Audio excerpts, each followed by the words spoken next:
ওই মিয়া, কি সমস্যা আপনার? আপনি কি চোখে দেখতে পান না, নাকি এইভাবে আমার উপর পড়ে গেলেন কেন? এমন সুন্দরী রসের টলটলা কমলার সামনে দাঁড়িয়ে থাকলে চোখে দেখতে পাবো কেমনে? দেখুন, আপনি কিন্তু একদম বেশি বাড়াবাড়ি করছেন। অসভ্যতার সীমা একদম ছাড়িয়ে যাচ্ছেন।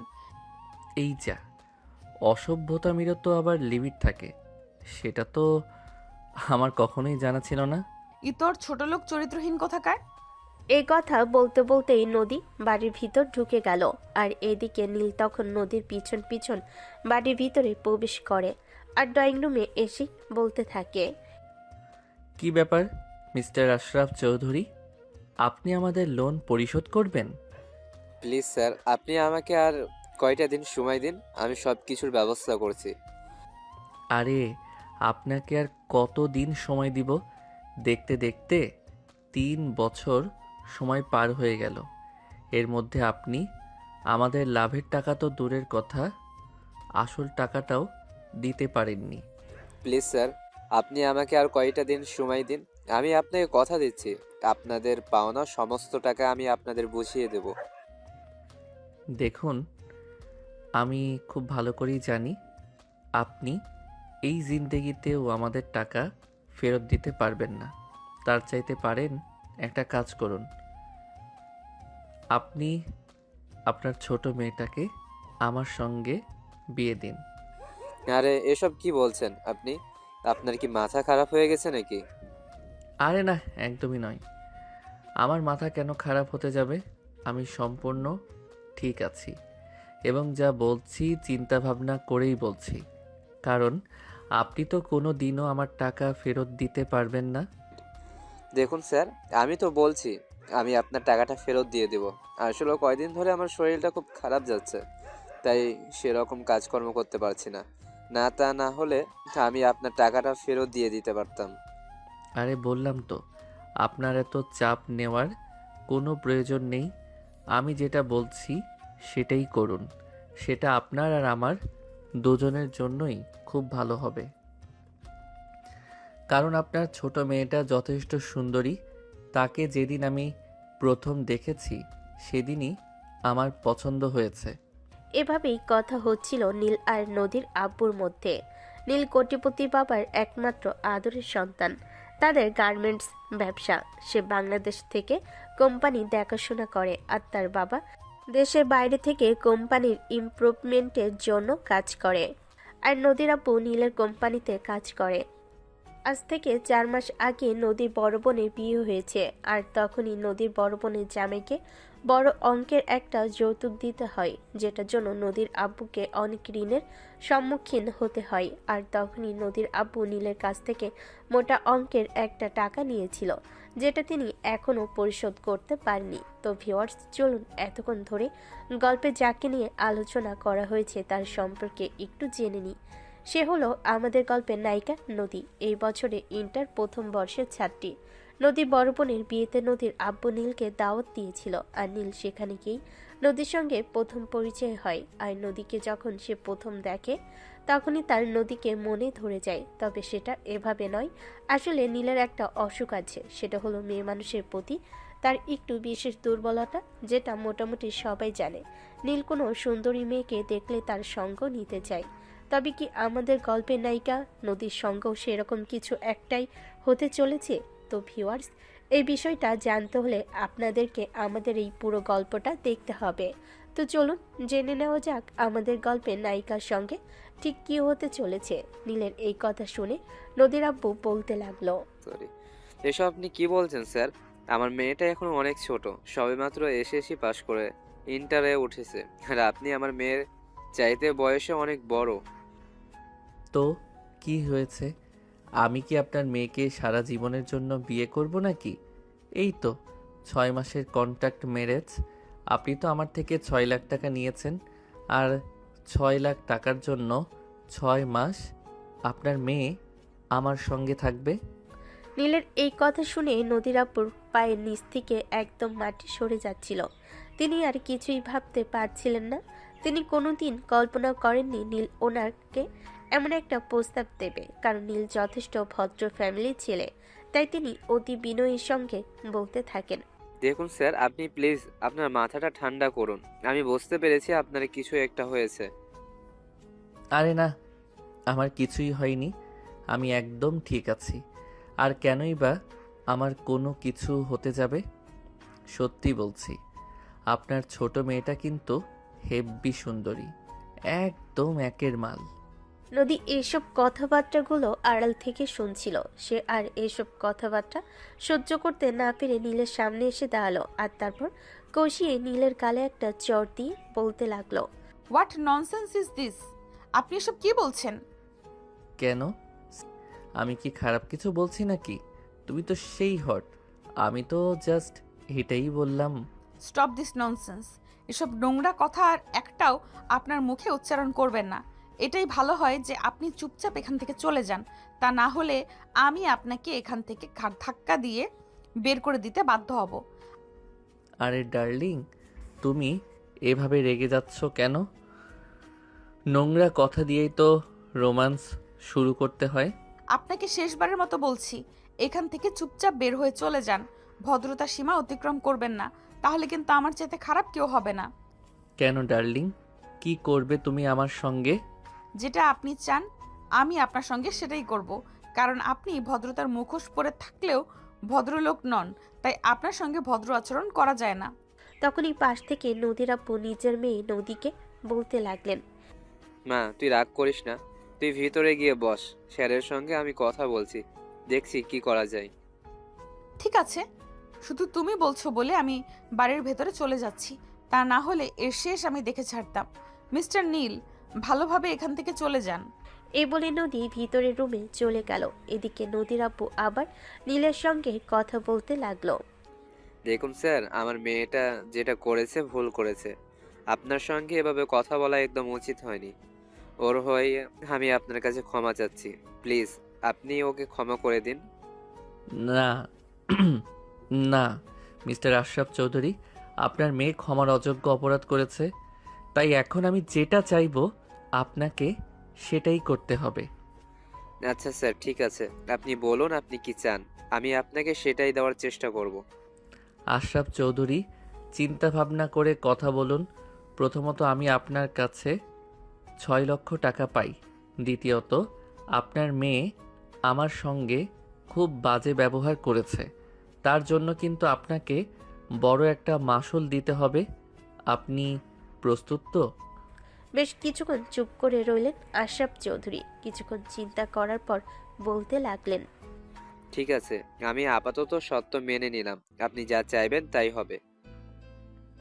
হয়তো ঠিক 2 ঘন্টার মধ্যে আপনি আমার সম্পূর্ণ টাকা আমাকে বুঝিয়ে দেবেন, নয়তো ঠিক 2 ঘন্টার মতোই আপনার মেয়েকে আমার হাতে তুলে দিবেন।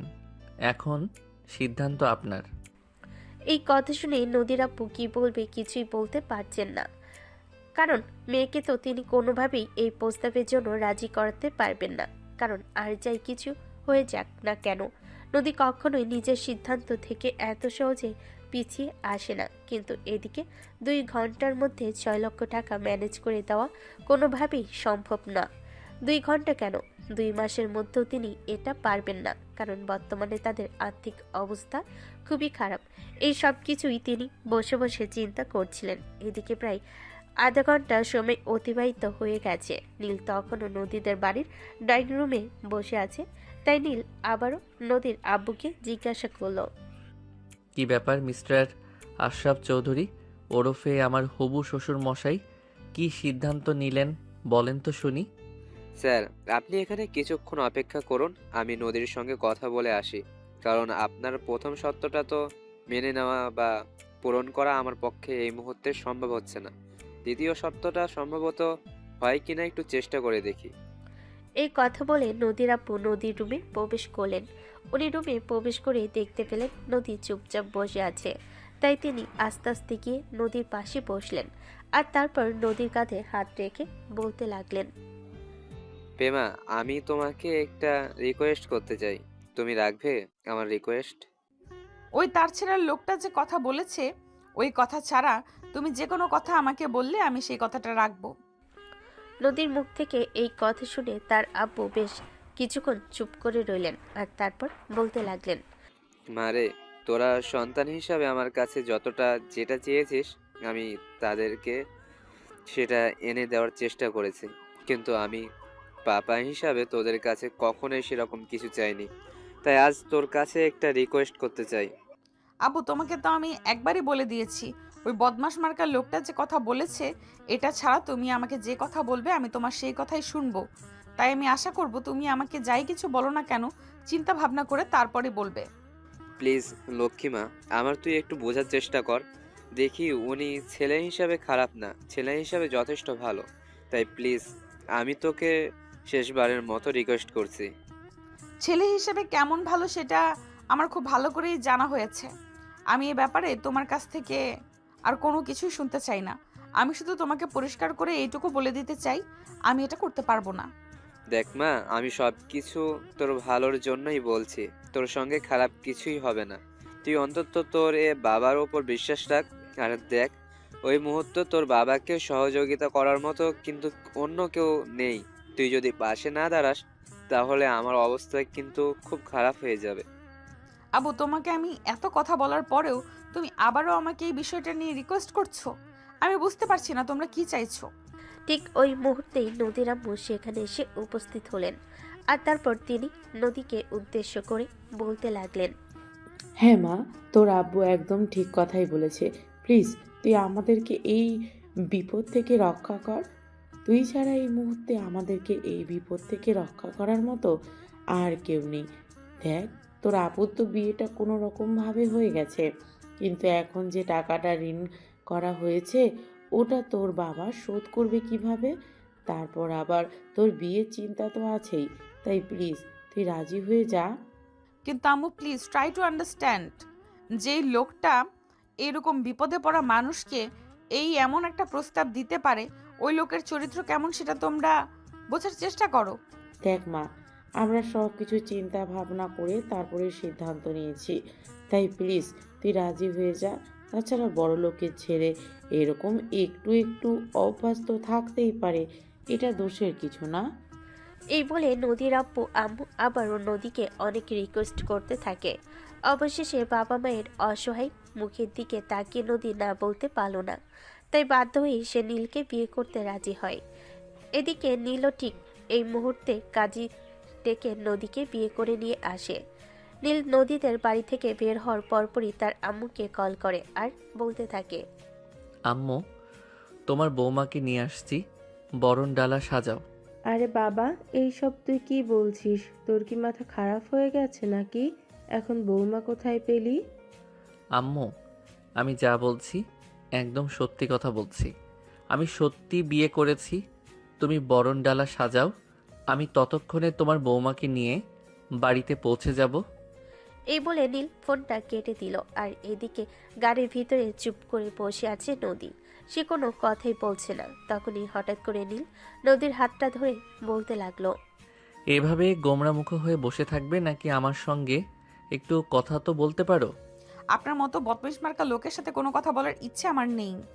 কিন্তু দুর্ভাগ্যবশত এটাই হলো সত্য কথা, যে এখন থেকে সারা জীবন তোমাকে এই বদমাইশ মার্কা লোকটার সঙ্গেই থাকতে হবে। এছাড়া তোমার হাতে অন্য কোনো উপায় নেই। আমি থাকবো না আপনার সঙ্গে। দেখবেন আমি একদিন ঠিক লুকিয়ে অনেক দূরে কোথাও চলে যাব, যেখান থেকে আপনি আমাকে আর খুঁজে পাবেন না। সেই চেষ্টা তুমি করতেই পারো, কিন্তু সফল হবে বলে মনে হবে না, কারণ আমাকে তুমি চিনতে পারোনি। আমি কি জিনিস সেটা আজকের পর থেকে তুমি হাড়ে হাড়ে টের পাবে। এই কথা বলে নীল আবারও গাড়ি চালাতে শুরু করলো।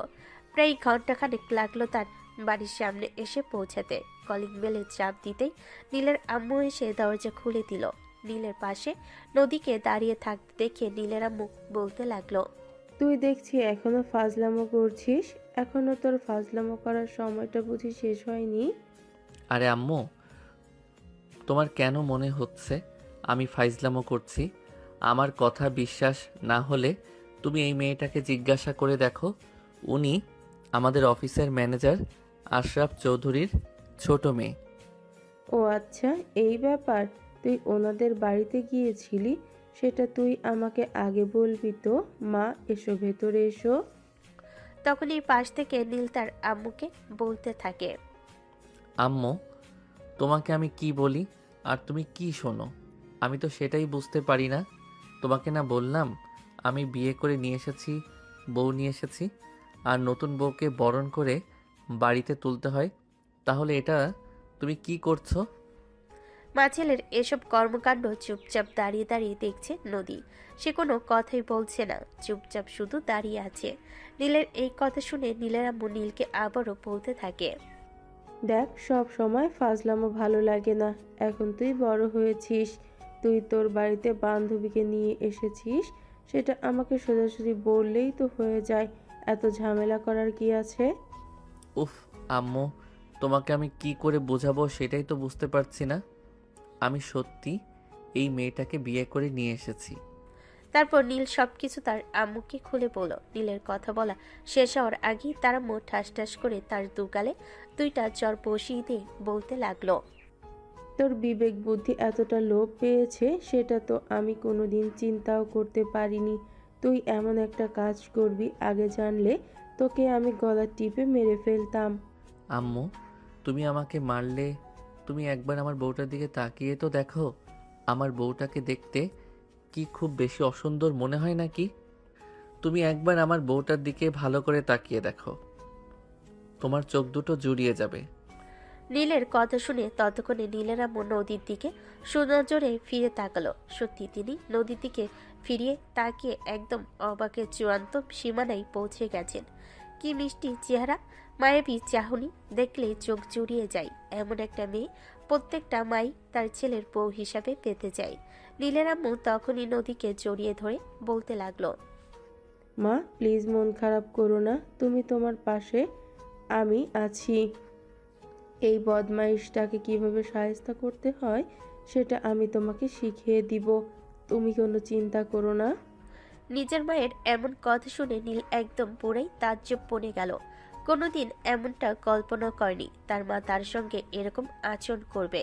যাই হোক ভিউয়ার্স, চলুন কথা না বাড়িয়ে গল্পটা দেখতে থাকি আর আমাদের গল্পের টুইস্টে কি আসছে সেটা শুনি। নীলের আম্মু তখনই সেখান থেকে দৌড়ে সোজা নিজের রুমে চলে গেলেন। তারপর একটা গহনার বাক্স নিয়ে এসে নদীর গলায় অনেক বড় একটা স্বর্ণের হার পরিয়ে দিয়ে বলতে লাগলেন। আজ থেকে আমি দায়ী মুক্ত, আজ থেকে আমি সব কিছু তোমার হাতে তুলে দিলাম। আজ থেকে এই পরিবার দেখে রাখার দায়িত্ব শুধুই তোমার। এখন থেকে এই পরিবারটা তুমি দেখে রাখবে। এই বলে পরম আদরে নীলের আম্মু নিজের পুত্রবধূকে বরণ করে ঘরে তুলে নিলেন। নদীকে নিয়ে তিনি সোজা নীলের রুমের ভিতর চলে গেলেন। এদিকে নীল তখনও দরজার সামনে দাঁড়িয়ে আছে। সে বুঝতে পারছে না তার সঙ্গে কি হচ্ছে আর কি হতে চলেছে। বেশ কিছুক্ষণ দাঁড়িয়ে থাকার পরও যখন কেউ নীলকে কিছুই বলল না, তখন নীল বাধ্য হয়ে নিজে নিজেই বাড়ির ভিতর প্রবেশ করলো। আর তখনই হঠাৎ তার ফোনে একটা কল আসলো অফিস থেকে। একটা জরুরি প্রয়োজনে তাকে এখনই অফিসে যেতে হবে। তাই সে কাউকে কিছু না বলে সেখান থেকে সোজা বের হয়ে অফিসে চলে গেল। এদিকে নীল একাই নীলের রুমে বসে আছে। তার খুব বোরিং ফিল হচ্ছে। সে কোনো কিছুই বুঝতে পারছে না তারপর এসব কি হচ্ছে। শাশুড়ি মা তাকে রুমের ভিতর দিয়ে কোথায় যেন চলে গেল, আর একটাবারও দেখতেও আসলো না। এদিকে প্রায় সন্ধ্যা ঘনিয়ে রাত হতে চলল। নীল অফিসের কাজ শেষ করে একটা শপিং মলে চলে গেল। সেখান থেকে নদীর জন্য একটা নীল শাড়ি, সেই সঙ্গে বেশ কিছু গোল্ডের অর্নামেন্ট কিনে নিল। তারপর সেগুলো প্যাকেট করে নিয়ে বাড়িতে চলে আসলো। বাড়িতে আসা মাত্রই দেখতে পেল তার আম্মু ড্রয়িং রুমে বসে আছে। তার আম্মু তাকে দেখে একদম ভূত দেখার মতো চমকে গেলেন, কারণ তিনি এতক্ষণ নিজের রুমে ছিলেন। তিনি ভেবেছিলেন নীল হয়তো নদীর সঙ্গে আছে, তাই তিনি নীলকে দেখা মাত্রই উঠে দাঁড়িয়ে বলতে লাগলেন। কি রে নীল, এতক্ষণ তুই কোথায় ছিলি? আম্মু, আমার তো অফিস থেকে একটা কল এসেছিল, তাই আমি অফিসে চলে গিয়েছিলাম। কেন, কি হয়েছে? তুই অফিসে চলে গেছিলি, এই কথাটা আমাকে বলে গেলেই তো পারতি। আমি তো আরও ভেবেছি তুই হয়তো তোর রুমে আছিস। এদিকে মেয়েটা হয়তো এতক্ষণ একা বসে থাকতে থাকতে বোরিং ফিল করছে। আচ্ছা ঠিক আছে, কোনো ব্যাপার না, আমি যাচ্ছি। আর আম্মু, আমি আজ রাতে সবার জন্য বাইরে খাবার অর্ডার করেছি, কিছুক্ষণের মধ্যে ডেলিভারি ম্যান এসে দিয়ে যাবে। তুমি আমাদের দুজনের খাবারটা রুমে পাঠিয়ে দিও। আচ্ছা ঠিক আছে, আমি পাঠিয়ে দিব। এখন তুই আগে রুমে যা। মেয়েটা সেই কখন থেকে একা একা বসে আছে, জানি না মনে মনে কি ভাবছে। ও মা, এ তো দেখছি আমার চাইতে তোমাদের দরদ বেশি উতলে পড়ছে। দেখো, বউটা তো আমার, দরদটা বেশি হওয়া আমার দরকার। দেখ, একদম বেশি কথা বলবি না বলে দিলাম, তাহলে কিন্তু কানের নিচে আবারও 2টা দেব। তোর যখনই এত দরদ বুঝতে পারছে, তাহলে এখন বাইরে ছিলি কেন? নতুন বউকে বিয়ে করে এনেছিস, এখন তো তোর ওকে সময় দেয়া প্রয়োজন। নীল তখন তার আম্মুর কথায় কোনো উত্তর না দিয়ে মুচকি হাসতে হাসতে রুমের ভিতর চলে গেল। এইদিকে নদী খাটের উপর চুপচাপ বসে আছে। নীল প্রবেশ করেছে এটা দেখা মাত্রই খাট থেকে নেমে দাঁড়ালো। আর এটা দেখে নীল এই তো গম্ভীর গলায় নদীকে বলতে থাকলো, কি হলো? ওখানে বসেছিলে তো নেমে আসলে কেন? আমার বসে থাকতে থাকতে পা কোমর ব্যথা করছে। করুক, তাতে আমার কি? এখন থেকে তোমাকে এভাবেই সারাদিন কাটাতে হবে, এছাড়া কোনো উপায় নেই তোমার হাতে। এই বলে নীল অন্যদিকে তাকে একটা শয়তানি মার্কা হাসি দিয়ে নদীর জন্য নিয়ে আসা গিফটের প্যাকেটগুলো ড্রেসিং টেবিলের উপর রেখে বলতে লাগলো, আমি বেলকনিতে গিয়ে দাঁড়াচ্ছি, সময় মাত্র 20 মিনিটের মধ্যেই এগুলো পরে রেডি হবে। এই বলে নীল সিগারেটের প্যাকেটটা হাতে নিয়ে বেলকনিতে চলে গেল। আর বেলকনির দোলনায় বসে বসে সিগারেটটা খেতে লাগলো। এদিকে নদী তখনও বেশ কিছুক্ষণ চুপ করে বসে রইল। আর তারপরে হঠাৎ করে বসা থেকে উঠে দাঁড়িয়ে ড্রেসিং টেবিলের উপর রাখা প্যাকেটটা হাতে নিল। ওটা খুলতেই দেখতে পেল ওতে দামি একটা শাড়ি আর অর্নামেন্টস। নদী যখন বুঝতে পারল নীল এই জিনিসগুলো তার জন্যই নিয়ে এসেছে, তাই সে আর সময় নষ্ট না করে শাড়িটা পরে নিয়ে তৈরি হয়ে নিল। আর তারপরে নীলকে ডাক দিয়ে বলতে লাগলো, আমি রেডি। আর ঠিক তখনই তাদের রুমে দরজায় কেউ একজন নক করলো। নদী দরজার দিকে এগিয়ে যাচ্ছিল। ঠিক এমন সময় নীল নদীকে বলতে লাগলো, তোমাকে যেতে হবে না, আমি দরজা খুলে দিচ্ছি। এই বলে নীল দরজাটা খুলে তার আম্মুর হাত থেকে খাবারের প্লেট দুটো নিয়ে টেবিলের উপর রাখলো। আর তার আম্মু সেখান থেকে চলে গেল। নীল খাবারের প্লেটটা হাতে নিয়ে নদীর সামনে এসে দাঁড়ালো আর বলতে লাগলো, চলো, তোমাকে নিজের হাতে খাইয়ে দেব। এত আধিক্যতা দেখাতে হবে না, আমার এমনিতেই ক্ষুধা নেই। তখনই নীল নদীকে ধমক দিয়ে বলতে লাগলো, এই, তুমি সব সময় এত বেশি কথা বলো কেন? এখন তুমি আমার বিয়ে করা বউ, এখন থেকে সব সময় তোমাকে আমার কথা শুনে চলতে হবে। আপনি কি আমাকে মগের মুল্লুক পেয়েছেন নাকি? নেহাত আমার বাবা একটা সমস্যায় পড়েছে, সেজন্য বাধ্য হয়ে আপনাকে বিয়েটা করেছি। কিন্তু তার মানে এই নয় যে আমি আপনার কথা মতন চলবো আর আপনি আমাকে আপনার কথায় ঘোরাতে পারবেন। তুমি আমার কথায় ঘুরতে বাধ্য, ময়না পাখি, বুঝলে তো? তোমার বাবার কাছে আমি বিশাল অঙ্কের একটা টাকা পাই। তুমি যদি আমার কথা মতো না চলো, তোমার বাবাকে সেই টাকাটা আমাকে ফেরত দিতে হবে। নীলের এই কথা শুনে নদী মুহূর্তের মধ্যে চুপ হয়ে গেল, কারণ নীল যা বলেছে একদম ঠিক কথাই বলেছে। নদী যদি নীলের কথা মতো না চলে, তাহলে নীল যা বলেছে হয়তো তাই করবে।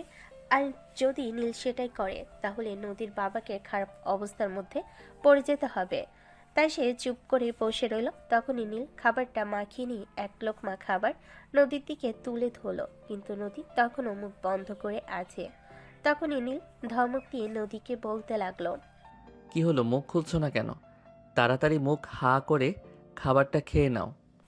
নদী তখন আর কোনো কথা না বলে মুখ খুলল।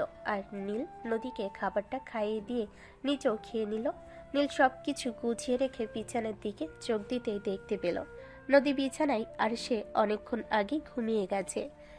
এটা দেখে নীল মাথায় হাত দিয়ে বসে বলল যে মেয়েটা কিনা এতক্ষণ ধরে এত কথা বলে যাচ্ছে, আর সেই মেয়েটা কিনা বিছানায় গা এলিয়ে দেওয়ার আগেই ঘুমিয়ে গেছে। নীল তখন নদীকে আর ঘুম থেকে জাগিয়ে তুলল না, চুপচাপ বিছানায় এসে একপাশে একটা বালিশ নিয়ে ঘুমিয়ে পড়ল। মাঝরাতে যখন ঘুম ভাঙল, তখন নীল দেখতে পেল নদী তাকে শক্ত করে জড়িয়ে ধরে তার বুকের সঙ্গে মিশে আছে। নীল তখন আর তাকে দূরে সরিয়ে না দিয়ে আরো শক্ত করে জড়িয়ে ধরে শুয়ে পড়ল। সকালবেলা ঘুম ভেঙে দেখতে পেল সে নীলের বুকের ওপর শুয়ে আছে। এটা দেখা মাত্রই সে নিজেকে নীলের বুকের ওপর থেকে সরানোর চেষ্টা করতে থাকে, কিন্তু পুরুষালী শক্ত বন্ধন থেকে সে নিজেকে ছাড়াতে পারছিল না, তাই সে একরকম ধমক দিয়ে নীলকে বলতে থাকে। ছাড়ুন আমাকে, ছাড়ুন বলছি। নদীর এমন কথায় নীলের ঘুমটা ভেঙে গেল। সে চোখ মেলে তাকিয়ে দেখতে পেল নদী ঘুম থেকে জেগে উঠেছে। নীল তখন নদীকে ছাড়তে ছাড়তে বলতে লাগলো। ওরে বাবা, সারা রাত আমার বুকের উপর ঘুমাতে পেরেছে, তখন কোনো সমস্যা হয়নি, আর এখন আমাকে ধমক দেওয়া হচ্ছে। এই যে মিস্টার, দেখুন, একদম ফালতু কথা বলবেন না।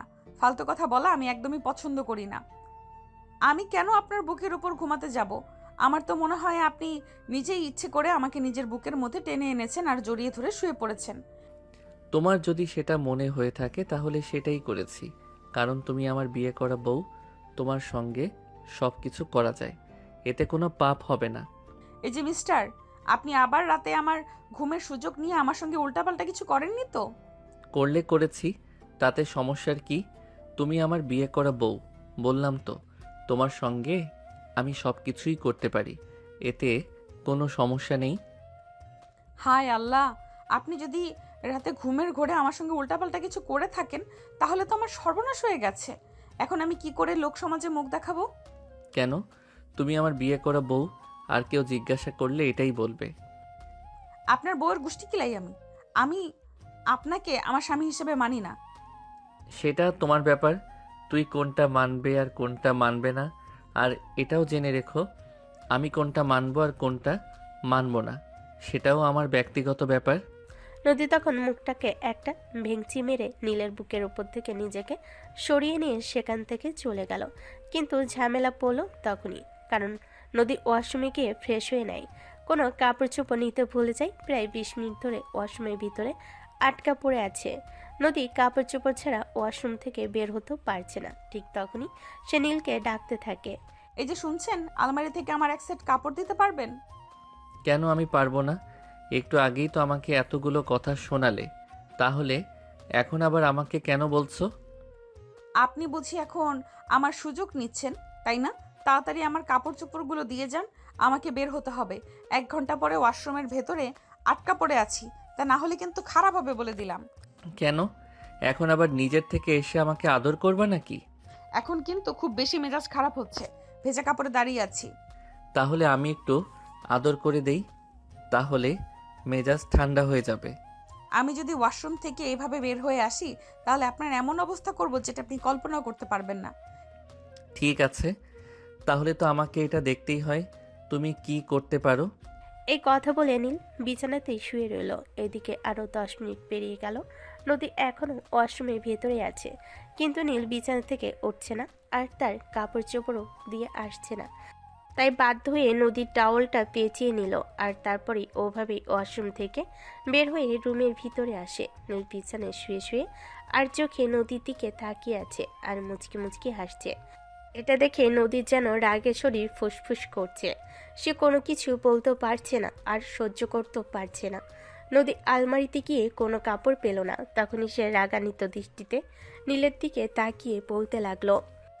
কি ব্যাপার, এখানে তো এক সেটও জামা কাপড় নেই, তাহলে এখন আমি পরবো কি? সেটা আমি কি করে জানি? তুমি তো তোমাদের বাড়ি থেকে আসার সময় তোমার জন্য এক সেটও জামা কাপড় নিয়ে আসোনি, আমি যেটা এনে দিয়েছি ওটাই তো অনেক বেশি। আমি কি এখন এইভাবেই দাঁড়িয়ে থাকবো নাকি? ইচ্ছে হলে তাই করো এভাবেও, কিন্তু তোমায় খারাপ লাগছে না? আপনাকে তো আমি বললাম তো, ইচ্ছে হলে আদর করতে পারো, আমি না করব না। আমার কিন্তু এখন খুব মেজাজ খারাপ হচ্ছে। তো আমি কি করব? আমাকে কেন তুমি মেজাজ দেখাচ্ছ? আমাকে আপনি বিয়ে করেছেন, তাহলে আমি কি পাড়ার লোকদের মেজাজ দেখাবো নাকি? তাহলে তো স্বীকার করছো তুমি আমার বউ। জামা কাপড় এনে দেবেন নাকি দেবেন না? নদীর রাগান্বিত স্বরে এই কথাটা শুনে নীল রুম থেকে বের হয়ে দরজাটা লাগিয়ে দিয়ে চলে গেল। প্রায় কিছুক্ষণ পর একটা শাড়ি এনে নদীর হাতে তুলে দিল। শাড়ি দেখে তো নদী আরো বেশি খেপে গেল, কারণ রাতের বেলাতেও অনেক কষ্ট করে শাড়ি পরেছিল। আসলে সে শাড়ি পরাতে অভ্যস্ত নয়, এখন আবারও শাড়ি। নদী অনেকটাই রেগে গেছে। এটা দেখে নীল বলতে লাগলো। দেখো, তুমি এখন রেগে যাও আর যাই কিছু করো, তাতে আমার কিছু করার নেই, কারণ এখন সবেমাত্র সকাল 7টা বাজে, এখনও কোনো কাপড় চোপড়ের দোকান কিংবা শপিং মল খোলা হয়নি। তাই আমি তোমাকে নতুন কিছু এনে দিতে পারছি না।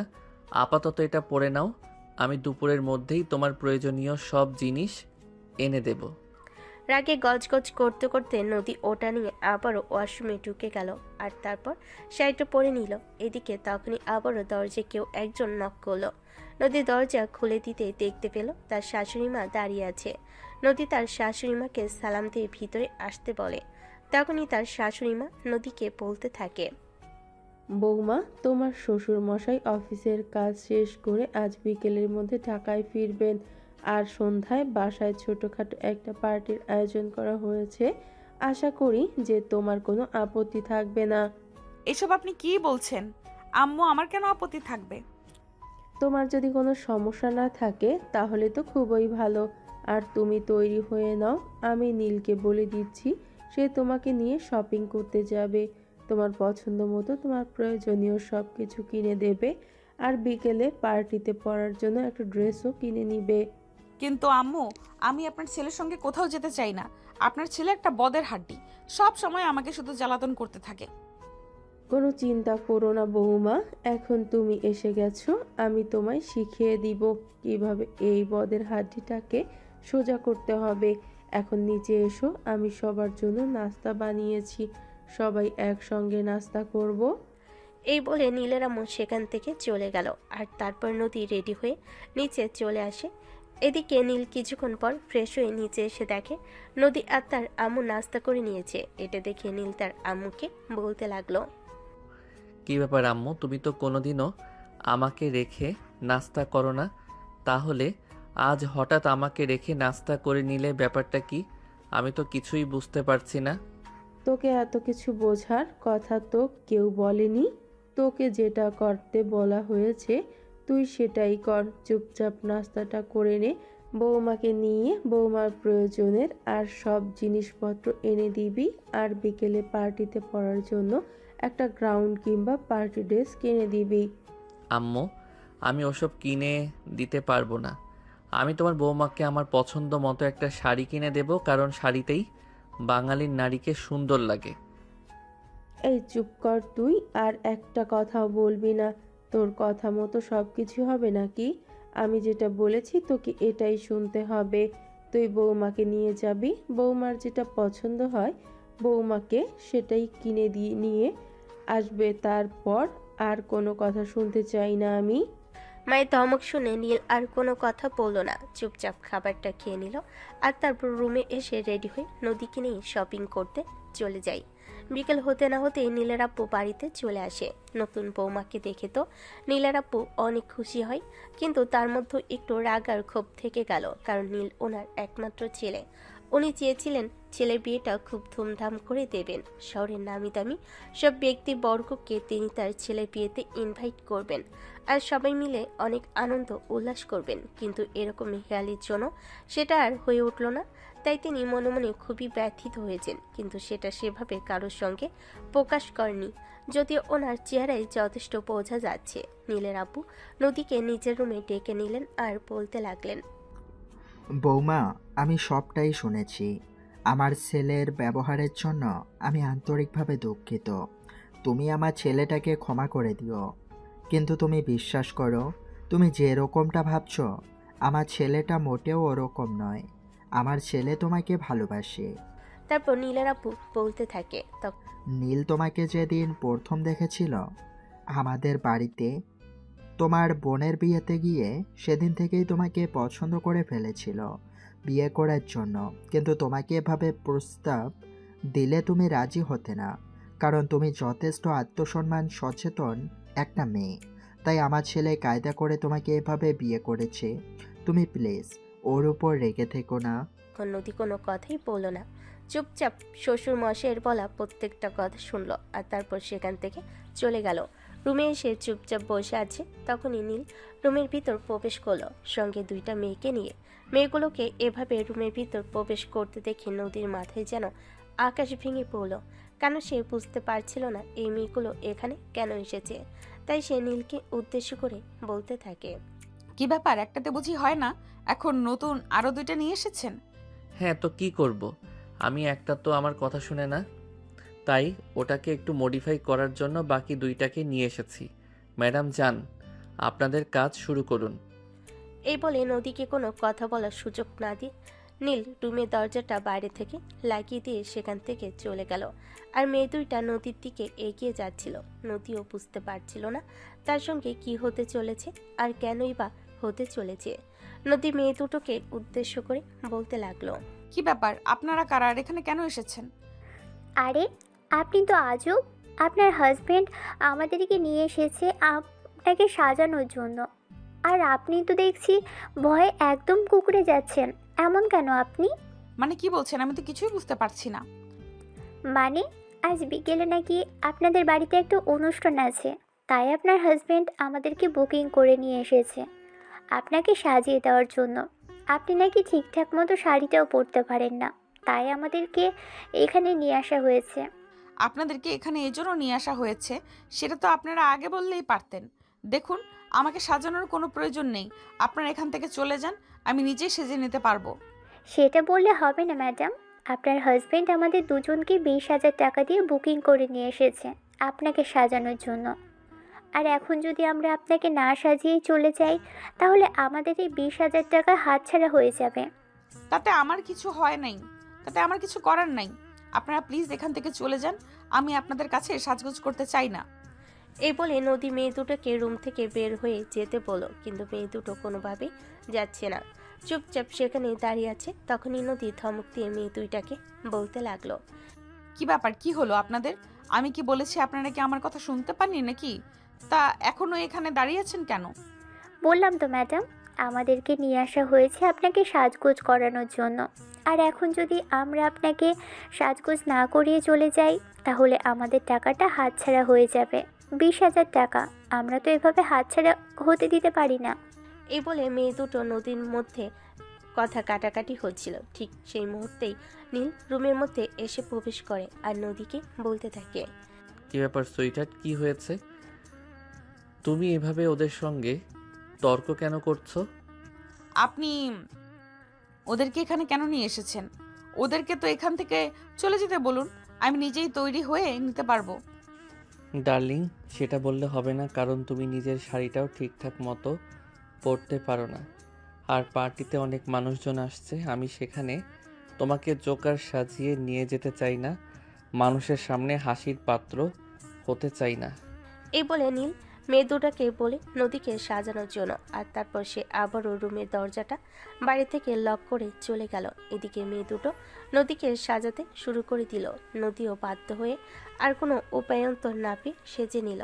দেখতে দেখতে সন্ধ্যা হয়ে আসলো আর বাড়ি ভর্তি মেহমান আসতে শুরু করলো। সবাই উচ্চবিত্ত ফ্যামিলির লোক, সবাই হাই সোসাইটিতে বিলং করে।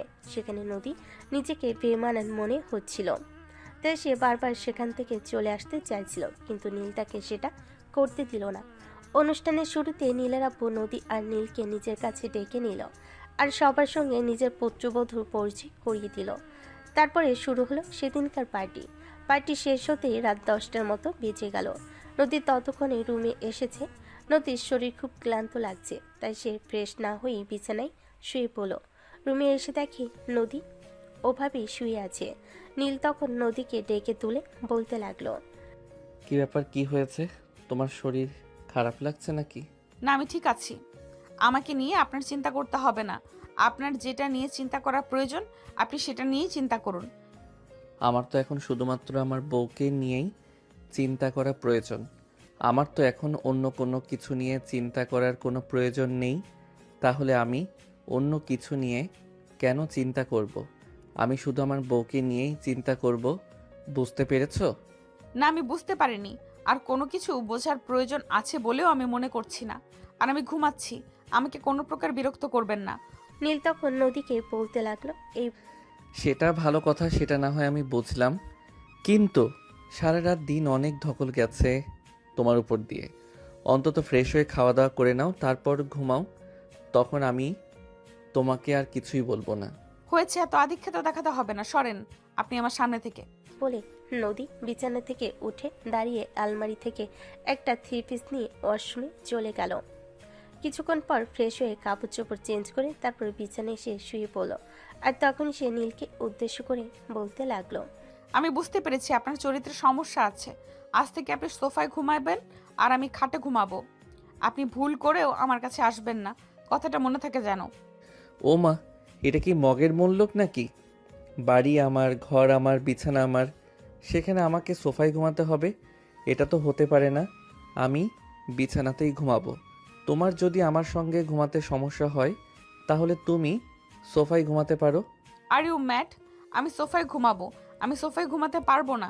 আমার সব সময় একা একা এক বিছানায় ঘুমানোর অভ্যাস। আমি একা একাই বিছানায় ঘুমাবো। ভুল করেও আমার কাছে আসার চেষ্টা করবেন না। এই কথা বলে নদী বিছানায় শুয়ে ঘুমিয়ে পড়ল মুহূর্তের মধ্যেই। আর এটা দাঁড়িয়ে দাঁড়িয়ে নীল দেখছিল। সে বিশ্বাসই করতে পারে না একটা মানুষ কি করে বিছানায় পিঠ লাগানোর সাথে সাথে ঘুমিয়ে যেতে পারে। এদিকে নীল কি করবে সেটাই বুঝতে পারছে না। এদিকে নদী যদি ঘুম থেকে উঠে দেখে সে তার পাশে শুয়ে আছে তাহলে রেগে যাবে, আর সে বিছানা ছাড়া ঘুমাতেও পারে না। বেশ কিছুক্ষণ চিন্তা ভাবনা করার পর সে বিছানা থেকে শুয়ে পড়ল। কিন্তু মাঝরাতে ঘটল বিপত্তি। হঠাৎ করে নদী বুকের ওপর নীলের হাতটা চলে গেল। নদীর বুকের ওপর হাত পড়তে নীল অন্যরকম একটা স্পর্শ অনুভব করলো। সে যেন হঠাৎ করে কোথাও একটা হারিয়ে গেল। আস্তে আস্তে নদীর কাছে যেতে লাগলো। নিজের হাত দিয়ে নদীর বুকের ওপর হাত বুলাতে লাগলো। নদী ও নীলের ছোঁয়া পেয়ে তার আরো কাছে চলে আসলো। নদী নীলের কাছে চলে আসতে নীল নদীকে নিজের সঙ্গে মিশিয়ে নিয়ে ভালোবাসার স্পর্শ দিতে লাগলো। নদী তখনও ঘুমের ঘরে ছিল, তাই কোনো কিছুরই হুঁশ ছিল না। কারণ নদী একবার ঘুমিয়ে গেলে দুনিয়া কিয়ামত হয়ে গেলেও সে আর বলতে পারে না। নীল নদীর সারা শরীরে ভালোবাসার স্পর্শ দিতে থাকে। নীলের ভালোবাসার স্পর্শ পেয়ে নদী একদম শিহরিত হয়ে ওঠে আর নিজে নিজে নীলের খুব কাছে আসতে শুরু করে। তাই মুহূর্তের মধ্যেই দুজনের ভালোবাসার অতল সাগরে হারিয়ে যায়। বেশ কিছু সময় দুজন ভালোবাসা আদান প্রদান করে আবারও ঘুমিয়ে পড়ে।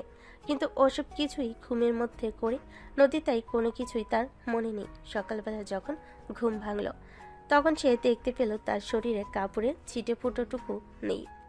তাই সে চিৎকার দিয়ে ঘুম থেকে ওঠে। তখন নীল তার মুখটা চেপে ধরে আর বলতে থাকে, এই কি হয়েছে? এভাবে চেঁচাচ্ছ কেন? তোমাকে ভূতে ধরেছে নাকি? আমার শরীর থেকে কাপড় চোপড় সব গেল কই? তখনই নীল নদীর মুখটা ছেড়ে দিয়ে মুচকি মুচকি হাসতে থাকে। এটা দেখে তো নদী একদম তেলে বেগুনে জ্বলতে থাকে আর বলতে থাকে, আপনি রাতের বেলায় ঘুমের ঘোরে আমার সঙ্গে উল্টাপাল্টা কিছু করেছেন। আমি আপনাকে আগেই বলেছি আপনি আমার সঙ্গে একই বিছানায় ঘুমাতে আসবেন না, কারণ আপনার চরিত্রে সমস্যা আছে। এই দেখো, একদম তুমি আমাকে দোষ দিয়ে কথা বলবে না। তোমার কি কোনো দোষ নেই নাকি? তুমি তো নিজেই আমার কাছে এসেছো। এই দেখুন, একদম মিথ্যা কথা বলবেন না। আমি কখনোই আপনার কাছে যাইনি, বরঞ্চ আপনি নিজেই জোর করে আমার কাছে চলে এসেছেন। আমার এত বড় সর্বনাশ করে ফেলেছেন। হায় আল্লাহ, এখন আমার কি হবে? এই দেখুন, একদম মিথ্যা কথা বলবেন না। আমি কখনোই আপনার কাছে যাইনি। বলেন যে আপনি নিজেই জোর করে আমার কাছে চলে এসেছেন আর আমার এত বড় সর্বনাশ করে ফেলেছেন। হায় আল্লাহ, এখন আমার কি হবে? এই বলে নদী কান্না শুরু করে দেয়। আর এদিকে নীল মুচকি মুচকি হাসতে থাকে আর বলতে থাকে, কি আর হবে ম্যাডাম, কিছুই তো হবে না। এখন শুধুমাত্র এটাই হবে যেটা আমি চাইবো। মানে কি বলছেন আপনি? যদিও উল্টাপাল্টা কিছু হয়ে যায় তারপরও আমি এই সব কিছু শেষ করে দেব। আমি কোনোভাবেই আপনার সন্তানের মা হতে পারবো না। মিসেস নদী, তুমি আমার ভালো মানুষের রূপটা দেখেছো, কিন্তু খারাপ মানুষের রূপটা তুমি এখনো দেখোনি। আর যদি দেখতে না চাও তাহলে তুমি যেটা চিন্তা করছো সেটা করার চিন্তাও করো না। আপনি আর একটাও কথা বলবেন না আমার সঙ্গে। আর কি এমন খারাপ হওয়ার বাকি আছে? যা হওয়ার সব হয়ে গেছে। আপনি তো আমার সব কিছু শেষই করে দিয়েছেন। মুখটা বন্ধ করো আর চুপচাপ ফ্রেশ হয়ে আসো। একটা কথাও বলবে না। এদিকে নীলের এমন কথা শুনে নদী আরো অনেক বেশি রেগে যাচ্ছিল। সে নিজেকে আর কোনোভাবে কন্ট্রোল করতে পারছিল না। কি করবে বুঝতে না পেরে তখন সে তার বড় বোনকে ফোন করে। আসসালামু আলাইকুম আপু, কেমন আছিস? ওয়ালাইকুম আসসালাম। এই তো আলহামদুলিল্লাহ ভালোই আছি। তোর কি অবস্থা? তুই কেমন আছিস? আমি ভালো নেই রে আপু। আমার সঙ্গে সব খারাপ হচ্ছে, ভালো কোনো কিছুই হচ্ছে না। কেন, কি হয়েছে? আমাকে খুলে বল তো শুনি, তা না হলে আমি বুঝবো কি করে। আপু, ওই লোকটা আমার সঙ্গে আজ জোর করে সব কিছু করে নিয়েছে। মানে তুই কি বলছিস? আমি তো কিছুই বুঝতে পারছি না, একটু খুলে বল তো শুনি। দেখ আপু, একদম নাটক করিস না। তুই বিবাহিত একটা মেয়ে, আর আমি কি বলতে চাইছি সেটা তোর বোঝার অপেক্ষায় রাখে না। ও আচ্ছা, ঠিক আছে, বুঝতে পেরেছি। কিন্তু কি হয়েছে সেটা তো আমাকে বলবি। সে তোর হাজবেন্ড। আমি এই লোকটাকে নিজের হাজবেন্ড বলে মানি না। আমি তো এই লোকটার সঙ্গে থাকবো না। এখন তুই আমাকে এটা বল, এই লোকটা আমার সঙ্গে খারাপ কিছু করেছে, আমি এখন প্রেগনেন্ট হয়ে যাব না তো? কতবার করেছে আর কতক্ষণ? একবারই করেছে, কিন্তু কতক্ষণ সেটা তো আমি বলতে পারবো না। কারণ তুমি তো খুব ভালো করেই জানিস, আমি ঘুমিয়ে গেলে কিয়ামত হয়ে গেলেও আর খুঁজে পাই না। ও আচ্ছা, এই ব্যাপার। এতে কোনো প্রবলেম হবে না, কারণ 2-1 বার হলে প্রেগনেন্ট হওয়ার কোনো চান্স থাকে না। যদি আর চাইতে বেশি হতো তাহলে কিছু হওয়ার চান্স ছিল। আপু তুই শিওর হয়ে বলছিস তো? আমার কিন্তু খুব ভয় করছে। আমি এই লোকটার সঙ্গে কোনোভাবেই এখানে থাকতে চাই না। রে, আমি শিওর হয়ে বলছি, তুই একবার ফিজিক্যাল রিলেশন করলে কেউ প্রেগনেন্ট হয় না। তাছাড়া তুই যদি আমার এই কথা বিশ্বাস করতে না পারিস, তাহলে তুই একজন ডাক্তারের পরামর্শ নিতে পারিস। হ্যাঁ, তুই একদম ঠিক কথাই বলেছিস। আমি কোনো রিস্ক নিতে চাই না। আমি আজই একজন ডাক্তারের সঙ্গে কথা বলবো। এই বলে নদী ফোনটা কেটে দিয়ে ওয়াশরুমে চলে গেল। বেশ কিছুক্ষণ পর ফ্রেশ হয়ে আসতে তার শাশুড়ি মা তাদেরকে নাস্তা করার জন্য ডেকে নেয়। নাস্তা শেষ হলে নদী তার নিজের রুমে এসে চুপচাপ বসে থাকে, কারোর সঙ্গে কোনো কথাই বলে না। ইতিমধ্যে নীল অনেকবার নদীর সঙ্গে কথা বলার চেষ্টা করেছে, কিন্তু নদী নীলের সঙ্গে কোনো কথাই বলেনি। সে চুপচাপ বসে আছে আর রাগে ফুসফুস করছে। নীল অনেকবার তার সঙ্গে কথা বলার চেষ্টা করলেও সে কোনো কথা বলারই সুযোগ দিচ্ছে না। এদিকে ঠিক তখনই নীলের আম্মু নদীর সঙ্গে কথা বলতে আসে। বৌমা কি করছো? নদী তখনও গাল ফুলিয়ে বসে আছে, নীলের আম্মুর সঙ্গেও কোনো কথা বলছে না। এটা দেখে নীলের আম্মু নিজে এসে নদীর কাছে বসলো আর তারপর নদীর মাথায় হাত বুলিয়ে দিয়ে বলতে লাগলো। কি ব্যাপার বৌমা, কি হয়েছে তোমার? এরকম বিষণ্ণ কেন দেখাচ্ছে? তুমি কি কোনো ব্যাপার নিয়ে মন খারাপ করছো নাকি? সেটা আপনি আমাকে জিজ্ঞাসা না করে আপনার ছেলেকে জিজ্ঞাসা করুন, তাহলেই পেয়ে যাবেন। কি রে নীল, বৌমাকে কি বলেছিস? বৌমা এরকম মন খারাপ করে রেখেছে কেন? তুই কি বৌমার সঙ্গে ঝগড়া করেছিস নাকি? ঝগড়া কেন করতে যাব? আমার 10টা না 5টা না একটা মাত্র আদরের বউ, তার সঙ্গে আমি ঝগড়া করতে পারি? সেটা তুমিই বলো না। তাহলে বৌমা এভাবে মন খারাপ করে রেখেছে কেন? কি হয়েছে বৌমার? সেটা তুমি ওকে জিজ্ঞাসা করো। বৌমা, তুমি আমার সঙ্গে আমার রুমে চলো, তারপর আমি তোমার সঙ্গে কথা বলবো। আর একটা কথা তুই কান খুলে শুনে রাখ, বৌমা যদি এটা স্বীকার করে যে তুই বৌমাকে কিছু বলেছিস, তাহলে তোর সঙ্গে এমন কিছু হবে যেটা তুই কল্পনাও করতে পারবি না। এই কথা বলে নীলকে শাসাতে শাসাতে নীলের আম্মু নদীকে নিয়ে সেখান থেকে চলে গেল। নীল চুপচাপ রুমের মধ্যে বসে রইল। এদিকে নীলের আম্মু নদীকে নিজের রুমে নিয়ে এসে আবারও জিজ্ঞেস করতে লাগলেন। তখন নদী তার শাশুড়ি আম্মুকে বলতে লাগলো। আচ্ছা আম্মু, আমার শরীরটা খারাপ লাগছে, তাই আপনার ছেলেকে বলেছিলাম আমাকে একটু ডাক্তারের কাছে নিয়ে যাওয়ার জন্য, কিন্তু আপনার ছেলে নিজেও নিয়ে যাচ্ছে না, আবার আমাকেও যেতে দিচ্ছে না। ও আচ্ছা, এই ব্যাপার। কোনো সমস্যা নেই, তুমি কোনো চিন্তা করো না। আমি এক্ষুনি নীলের সঙ্গে কথা বলছি, ও যাবে, ওর ঘাড় পর্যন্ত যাবে। আমি তো সেটাই বলছিলাম, কিন্তু আপনার ছেলে তো আমার কোনো কথাই শোনে না। তুমি কোনো চিন্তা করো না বৌমা, কখন যাবে শুধু সেটা বলো। তারপর নদী তার শাশুড়ি আম্মুকে বলল বিকেলবেলা ডাক্তারের কাছে যাবে। আর তারপর নিজের রুমে চলে আসলো। এদিকে নীলের আম্মু নীলকে ডেকে নিয়ে বলতে লাগলেন। কি রে বৌমা, ডাক্তারের কাছে যেতে চাইছে, শরীর খারাপ লাগছে, তুই নিয়ে যাচ্ছিস না কেন? আম্মু তোমাকে একদম মিথ্যা কথা বলেছে, কিছুই হয়নি। আর একটাও কথা বললে চটকানা মেরে তোর সব কটা দাঁত ফেলে দিব। বলে দিলাম, তুই বিকেলে বৌমাকে নিয়ে ডক্টরের কাছে যাবি।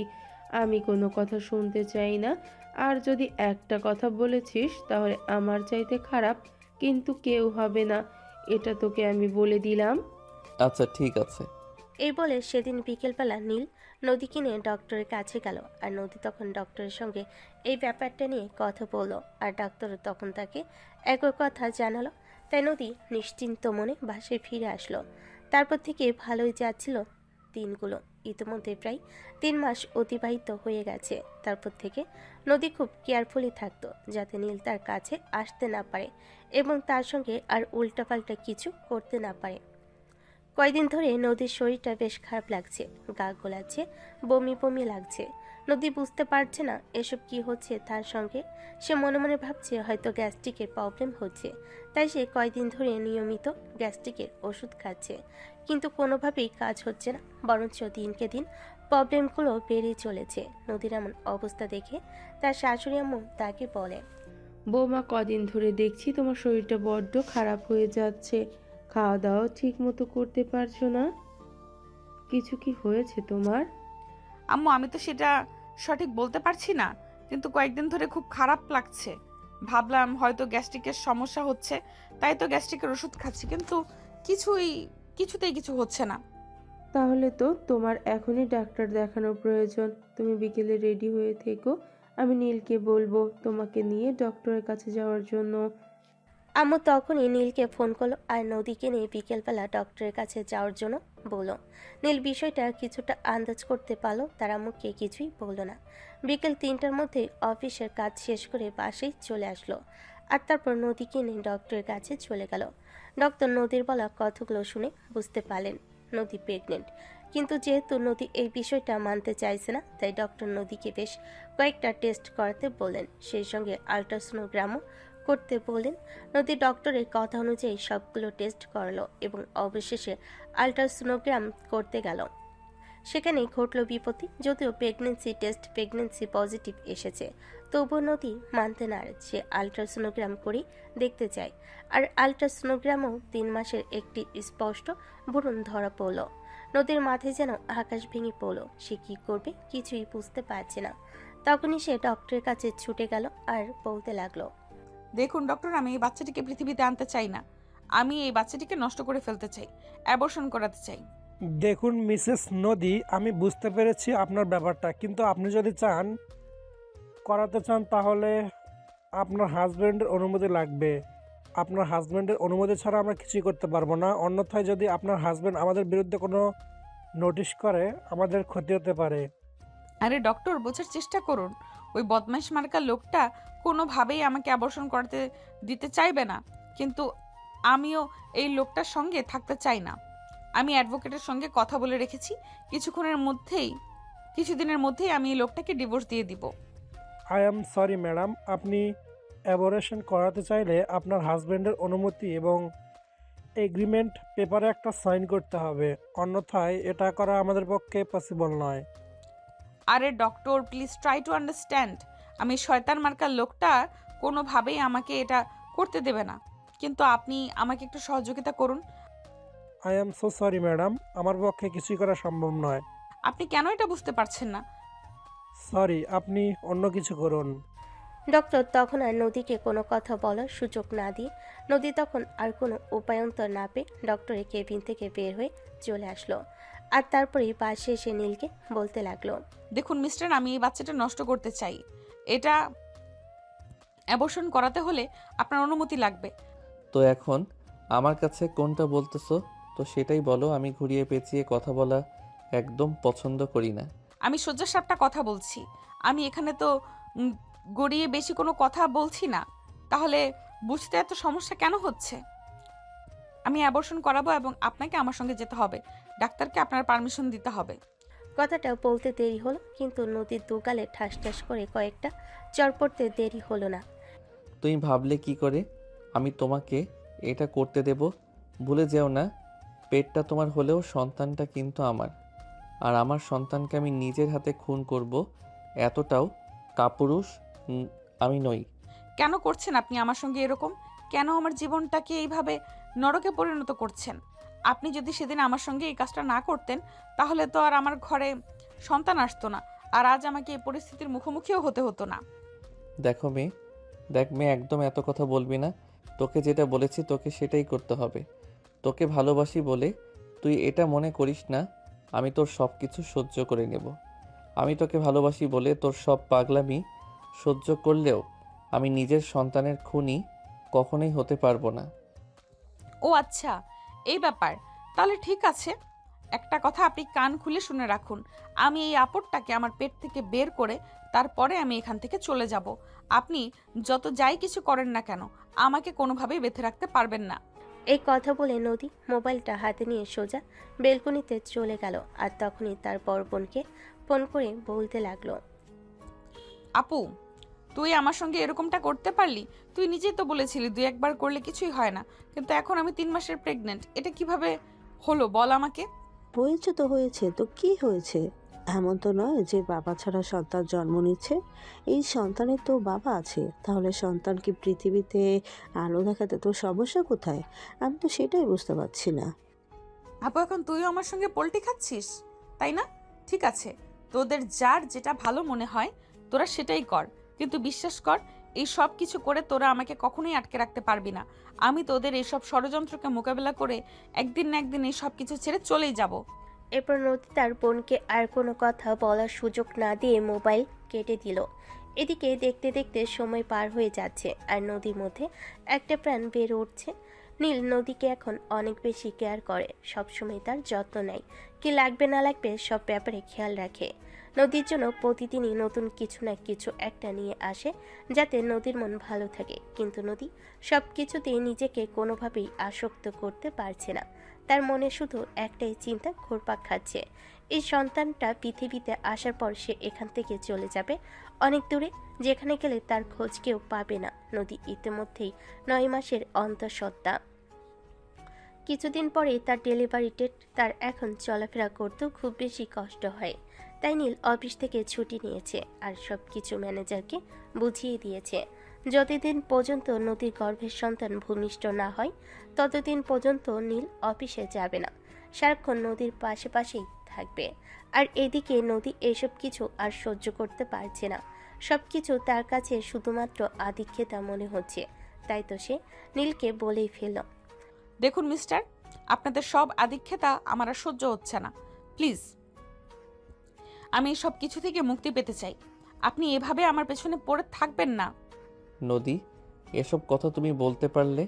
আমি তোমাকে ভালোবাসি, আর তোমার গর্ভে আমার সন্তান। তোমাদের দুজনের দেখাশোনা করা আমার দায়িত্ব। আমি আমার দায়িত্ব থেকে কখনোই নিজেকে সরিয়ে নিতে পারি না। তুমি অসুস্থ, তোমার পাশে থাকা আমার দায়িত্ব এবং কর্তব্য।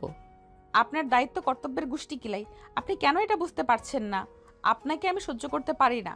1000বার 1000টা কথা বলার পরেও কেন আপনি বেহায়ার মতো আমার পেছনে পড়ে আছেন? কেন বুঝতে চাইছেন না আমি আপনাকে আমার চোখের সামনে দেখতে চাই না? তুমি আমাকে যত যাই কিছু বলো আর যত অপমানই করো না কেন, আমি তোমার অপমানে কিছুই মনে করব না। আমি তোমার কথায় আমার দায়িত্ব থেকে একটু পিছিয়ে যাব না। তোমার গর্ভে আমার বংশধর আসতে চলেছে বলে কথা। এই বলে নীল নদীকে আগের মতোই সেবা যত্ন কন্টিনিউ করতে থাকে, কিন্তু নদীতেও কোনোভাবেই এসব কিছু সহ্য করতে পারতো না। সব কিছুই তার কাছে বিষাদময় মনে হতো। দেখতে দেখতে নদীর ডেলিভারি ডেট ঘনিয়ে আসে। এই তো আজ সকালবেলা হঠাৎ করে নদীর ডেলিভারি পেইন ওঠে। নদীর অবস্থা খারাপ হতে শুরু করে। নদীর অবস্থা দেখে নীল আর এক মুহূর্ত দেরি করলো না, অ্যাম্বুলেন্সে ফোন দিল এবং মুহূর্তের মধ্যেই নদীকে নিয়ে হসপিটালে চলে আসলো। নদীর এবং বাচ্চার শারীরিক অবস্থা ভালোই ছিল, তাই কিছুক্ষণের মধ্যেই নর্মাল ডেলিভারিতে নদীর একটা মেয়ে সন্তানের জন্ম হয়। মেয়েটা দেখতে একদম হুবহু নদীর মতোই দেখতে ছিল। এক কথায় বলতে গেলে নদীর কপি ভার্সন। নীল, তার ফ্যামিলি এবং নদীর ফ্যামিলির সবাই অনেক বেশি খুশি ছিল, কিন্তু নদীকে মুহূর্তের জন্য একটু খুশি হতে দেখা যায়নি। যদিও এই বিষয়টা ফ্যামিলির সবাই নোটিশ করেছিল, কিন্তু কেউই নদীকে কোনো কথা বলার সাহস পেল না। কারণ একটাই, নীল কোনোভাবেই চায় না তার ভালোবাসার মানুষটার কোনোভাবেই মন খারাপ হোক, কিংবা তার ভালোবাসার মানুষটা কারোর কথাই বিন্দুমাত্র কষ্ট পাক। 3 দিন নদীকে শারীরিকভাবে ঠিকমতো সুস্থ হওয়ার জন্য হসপিটালে রাখা হয় এবং নদী সুস্থ হলে তাকে 3 দিন পর বাসায় নিয়ে আসা হয়। সব কিছু ঠিকঠাকই চলছিল, কেউ বুঝতেই পারছিল না নদীর মনের মধ্যে কিছু একটা চলছে, নদী কিছু একটা করতে পারে। নদীও এমন ভাব করছিল যে সে নিজেও কাউকে কোনো কিছু বুঝতে দিচ্ছিল না। বাবুর বয়স আজ 7 দিন, আজ আকিকা দিয়ে নাম রাখা হবে। কিন্তু সকালবেলা ঘুম থেকে উঠতেই সেই সকালটা নীল এবং তার ফ্যামিলির সবার জন্য একটা দুধর্ষ সময় সকাল হয়ে উঠল। নীল ঘুম থেকে উঠেই দেখতে পেল নদী বিছানায় নেই, মেয়েটা ঘুমাচ্ছে। সে মনে মনে ভাবলো হয়তো বেলকুনিতে আছে কিংবা বাইরে হাঁটতে গেছে। এদিকে মেয়েটা তখন ঘুম থেকে উঠে পড়ে। নীল মেয়েটাকে নিয়ে ব্যস্ত হয়ে পড়ে, তাকে নিয়ে ঘরের মধ্যেই পায়চারি করতে শুরু করে। কিন্তু মিনিট পেরিয়ে ঘন্টা পার হলো, কিন্তু নদীর রুমে আসার কোনো নাম গন্ধ নেই। তাই নীল মেয়েকে কোলে নিয়ে নদীকে খুঁজতে শুরু করলো, কিন্তু কোথাও খুঁজে পেল না। বাড়ির প্রত্যেকটা রুম থেকে শুরু করে বেলকনি থেকে শুরু করে ছাদ এবং বাগান পর্যন্ত ঘুরে দেখলো, কিন্তু কোথাও নদীর চিহ্নটুকু পাওয়া গেল না। ইতিমধ্যে নীলের আম্মু এই বিষয়টা লক্ষ্য করেন এবং নীলকে তিনি এ ব্যাপারে জিজ্ঞাসা করেন। নীল তখন তার আম্মুকে জানায়, আম্মু আমি তো কিছুই বুঝতে পারছি না। কাল রাতেও তো সব কিছু ঠিকঠাক ছিল। মাঝরাতেও যখন আমার ঘুম ভাঙলো তখনও দেখলাম নদী বাবুকে খাওয়াচ্ছে। সকালবেলা যখন ঘুম ভাঙলো তখন থেকেই নদীকে আর দেখতে পাচ্ছি না। আমি সারা বাড়ি বাগান এবং বাইরেও খোঁজ করে দেখেছি, কিন্তু কোথাও তার চিহ্নটুকু নেই। আমি কি এখন তার ফ্যামিলিকে এই ব্যাপারে জানাবো? হ্যাঁ অবশ্যই, একটা জলজ্যান্ত মানুষ হঠাৎ করে এভাবে গায়েব হয়ে গেল, এটা তো তার ফ্যামিলিকে জানাতেই হবে, এছাড়া তো অন্য কোনো উপায় নেই। আচ্ছা ঠিক আছে, তাহলে আমি নদীর আব্বুর সঙ্গে কথা বলে দেখি। এই বলে নীল তখনই মোবাইলটা হাতে নিয়ে নদীর আম্পুর নাম্বারে ফোন দিল আর তারপর বলতে লাগলো, আসসালামু আলাইকুম আব্বু, কেমন আছেন? ওয়ালাইকুম আসসালাম। বাবা, এই তো আলহামদুলিল্লাহ, আল্লাহ রহমতে ভালোই আছি। তোমাদের কি অবস্থা? তোমরা কেমন আছো? আর আমার নানু ভাই কেমন আছে? সব কিছুই ঠিক আছে, কিন্তু আব্বু একটা বিশাল প্রবলেম হয়ে গেছে। আপনাকে কিভাবে যে ব্যাপারটা খুলে বলবো এটাই বুঝতে পারছি না। কি হয়েছে বাবা? সেটা আমাকে খুলে বললে, তা না হলে আমি বুঝবো কি করে? আসলে বাবা, নদীকে সকাল থেকে কোথাও খুঁজে পাওয়া যাচ্ছে না। এসব তুমি কি বলছো? সব কিছু তো ঠিকঠাক ছিল, তাহলে হঠাৎ করে আবার কি হলো? হ্যাঁ আব্বু, সব কিছু একদম ঠিকঠাক ছিল। মাঝরাতেও যখন আমার ঘুম ভাঙলো তখন দেখলাম নদী বাবুকে ব্রেস্ট ফিডিং করাচ্ছে, কিন্তু সকালবেলা ঘুম থেকে উঠেই তাকে আর কোথাও খুঁজে পাওয়া যাচ্ছে না। ঠিক আছে, তুমি কোনো চিন্তা করো না, আমি থানায় ডায়েরি করেছি, দেখি কি হয়। একটা জলজ্যান্ত মানুষ তো আর এভাবে গায়েব হয়ে যেতে পারে না, তার পিছনে নিশ্চয়ই কোনো কারণ আছে। এই বলে নদীর আব্বু ফোনটা কেটে দিয়ে সেখান থেকে সোজা থানায় চলে গেল। আর এইদিকে নীল তার মতো করে খোঁজ করতে লাগলো, কিন্তু কোনোভাবেই নদীর কোনো খোঁজ পাওয়া গেল না। সময় পেরোতে লাগলো, নীল আর নদীর মেয়েটা বড় হতে শুরু করলো। মেয়েটার বর্তমান বয়স 4.5 বছর। মেয়েটা এখন মোটামুটি সব কথাই বলতে পারে, পড়াশোনাতেও মোটামুটি ভালো। তাই এই বছরই নীল তাকে একটা বাংলা মিডিয়াম স্কুলে ভর্তি করেছে। প্রতিদিন সকালবেলা ঘুম থেকে উঠে ফ্রেশ হয়ে মেয়েকে ঘুম থেকে তুলে ফ্রেশ করিয়ে দেওয়ার, নাস্তা করানো আর তারপর স্কুল পর্যন্ত পৌঁছে দিয়ে নিজের অফিসে যাও, এটা তার প্রতিদিনকার রুটিন। আর দুপুরবেলা নীলের আম্মু নাতনিকে স্কুল থেকে নিয়ে আসতেন। নীল তার মেয়ের নাম দিয়েছে নীলিমা জাহান পিতি। পিতি মাঝে মধ্যে তার বাবাকে প্রশ্ন করে, আব্বু, আমার বন্ধুদের সবার আম্মু আছে, কিন্তু আমার আম্মু নেই কেন? আমার আম্মু কোথায় গেছে? আমার আম্মু কি খুব পচা? না আম্মু, এভাবে বলে না। আম্মুরা কখনোই পচা হয় না। আমরা সবসময় ভালো এবং খুব ভালো হয়। তাহলে আমার আম্মু আমার কাছে আসে না কেন? আমার বন্ধুদের আম্মুরা তাদেরকে কত আদর করে, কই আমার আম্মু তো আমাকে একটুও আদর করে না। আমার তো আম্মুর ভালোবাসা পেতে খুব ইচ্ছে করে। কেন আমার আম্মু আমার কাছে আসে না, আমায় ভালোবাসে না, আমায় আদর করে না? প্লিজ প্রীতি, এভাবে বলো না। আম্মু খুব ভালোবাসে আর সম্মানের একজন আম্মু খুব ভালোবাসা আর সম্মানের একজন মানুষ। সে আসবে, দেখে নিও তুমি। একদিন না একদিন তোমার মায়ের টানে তাকে আসতেই হবে। কথাটা বলে নীল কাঁদতে শুরু করে দেয়, কারণ সে নদীকে এখনো ঠিক ততটাই ভালোবাসে যতটা প্রথম দেখাতেই বেসেছিল। আর এখন তো মেয়েটার জন্য প্রায় প্রতিদিনই তার কথা মনে করতে হয়, আর সেজন্যই নীল আরও অনেক বেশি কষ্ট পায়। যদি তার নদীর কথা মনে না পড়তো তাহলে হয়তো কষ্টটা একটু কম লাগতো। কিন্তু নদী সে এখন কোথায় আছে এই বিষয়ে সে কিচ্ছু জানে না, কারণ নদী এই বাড়ি থেকে চলে যাওয়ার পর কারোর সঙ্গে কোনো যোগাযোগ রাখে না, না তো শ্বশুর বাড়ির ফ্যামিলি, না তো বাবার বাড়ির ফ্যামিলি। প্রীতি স্কুলে ভর্তি হয়েছে আজ 6 মাস হলো। আজকে হঠাৎ করে প্রিন্সিপাল স্যার একজন নতুন ম্যাডামকে নিয়ে ক্লাসরুমে প্রবেশ করলো। তারপর সবার সঙ্গে পরিচয় করিয়ে দিল। মেয়েটা আর কেউ নয়, এটা প্রীতির আম্মু নদী। কিন্তু প্রীতি সেটা জানে না, নদীকে নিজের ম্যাডাম বলেই চিনে। এই তো সেদিন নীলের আম্মু যখন প্রীতিকে নিয়ে আসলো, তখন দূর থেকে নদী এই বিষয়টা লক্ষ্য করলো। সে নিজের শাশুড়ি মাকে চিনতে পারল, কিন্তু তবুও নিজের শাশুড়ি মার সামনে গিয়ে দাঁড়ালো না। পরের দিন সকালবেলা যখন প্রীতি স্কুলে আসলো, তখনই নদী প্রীতির কাছে চলে গেল আর বলতে লাগলো, মামনি, কাল যে একজন তোমাকে নিতে এসেছিল উনি তোমার কে হয়? ও, তুমি আমার দাদুমণির কথা বলছো? উনি তো আমার দাদুমণি হয়, প্রতিদিনই আমাকে নিতে আসে। কেন তোমার দাদুমণি তোমায় নিতে আসে কেন? তোমার আম্মু কোথায়? তোমার আম্মু তোমাকে নিতে আসে না? না, টিচার আমার আম্মু আমাকে নিতে আসে না। আমার আম্মু আমার সাথে থাকে না। আমার আম্মু খুব পচা, আমায় একটুও ভালোবাসে না। কথাগুলো কলিজায় ছুরির মতো আঘাত করছিল নদীর, কিন্তু সে মুখ ফুটে কিছুই বলতে পারছিল না। ছোট্ট এই মাছুম বাচ্চাটাকে কি করে সে ওই ছোট্ট মাছুম বাচ্চাটাকে বলবে সেই তার আম্মু? এই কথাগুলো চিন্তা করতে করতে তার দু চোখ দিয়ে দু ফোঁটা নোনা জল গড়িয়ে পড়ল। তখনই প্রীতি নদীর চোখের জলটা নিজের হাতে মুছিয়ে দিয়ে বলতে লাগলো, কি হয়েছে ম্যাম, তুমি কাঁদছো কেন? না, কিছু হয়নি, এমনি। ঠিক আছে, ক্লাসে চলো। এই বলে নদী প্রীতিকে নিয়ে ক্লাসরুমের ভিতর চলে গেল আর ক্লাস করাতে লাগলো।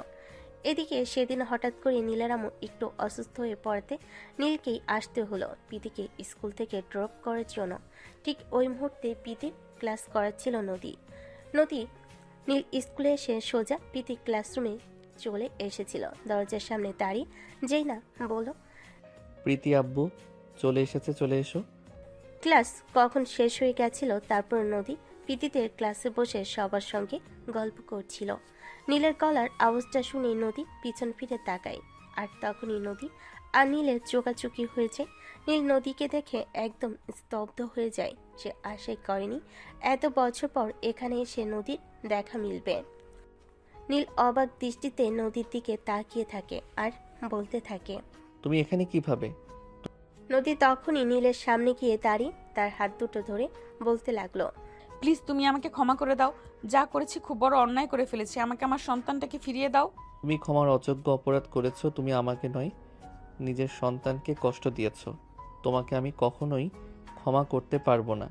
প্লিজ আমাকে একটাবারের মতো সুযোগ দাও। আমি জানি আমি কত বড় অন্যায় করেছি।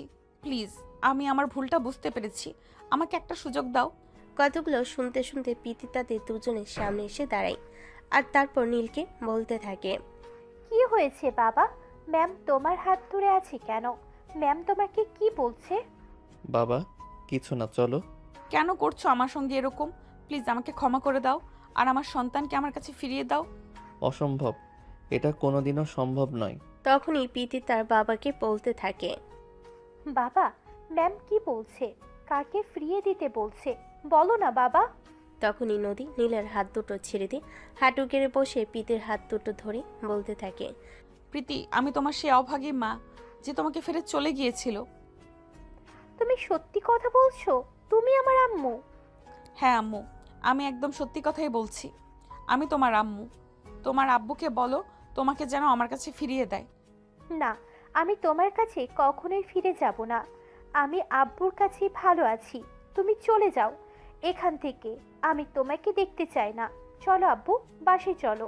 এ বলে প্রীতি তার আব্বুর হাত ধরে টানতে টানতে স্কুল থেকে বের হয়ে চলে আসছিল। তখনই পিছন থেকে নদী আবারও তাদের দুজনকে উদ্দেশ্য করে বলতে থাকে, প্লিজ তোমরা দুজনে আমাকে ক্ষমা করে দাও। আমাকে এই শেষবারের মতো একটা সুযোগ দাও। এই বলে নদী দৌড়ে এসে নীলের পা দুটো জড়িয়ে ধরে আর কান্না করতে থাকে। তখন নীল নদীকে নিজের পা থেকে ছাড়িয়ে উঠে দাঁড় করায় আর তারপর বলতে থাকে, জানতাম তুমি কোনোদিন আমায় ভালোবাসোনি আর ভালোবাসতেও পারবে না। তারপরেও তোমার নিজের সন্তানটার কথা চিন্তা করে একবার হলেও প্রয়োজন ছিল তুমি তোমার সন্তানটাকে এতটা কষ্ট না দিলেও পারতে। প্লিজ এসব কথা আর বলো না। আমি এসব কিছু আর নিতে পারছি না। আমি শুধু আমার সন্তানকে নিয়ে বাকি জীবনটা পার করতে চাই, প্লিজ। এই বলে নদী কান্না করতে থাকে। নীল তখন আর নদীর উপর অভিমান করে থাকতে পারেনি, কারণ সে নদীকে সত্যি ভালোবাসতো। তাই সে প্রীতিকে বলতে থাকে, মামুনি, আম্মুর কাছে যাও আর আম্মুকে নিয়ে বাসায় চলো। সত্যি বলছো আব্বু? আম্মু আজ থেকে আমাদের সাথেই থাকবে? হ্যাঁ মামুনি, তোমার আম্মু আজ থেকে আমাদের সাথেই থাকবে। অতঃপর নীল, নদী আর প্রীতি তিনজনই একসঙ্গে স্কুল থেকে বের হয়ে বাড়ির উদ্দেশ্যে রওনা দেয়। সুপ্রিয় ভিউয়ার্স, আমাদের আজকের গল্পটা এ পর্যন্তই ছিল। গল্পটা আপনাদের কাছে কেমন লেগেছে ছোট্ট একটা কমেন্টে জানাবেন। নিত্য নতুন ভালোবাসার গল্প পেতে আমাদের চ্যানেলটি সাবস্ক্রাইব করে পাশেই থাকবেন। সবাই ভালো থাকুন, সুস্থ থাকুন। আবারও দেখা হবে নতুন কোনো এক ভালোবাসার গল্পে। সে পর্যন্ত সবাই অপেক্ষায় থাকুন। আল্লাহ হাফেজ।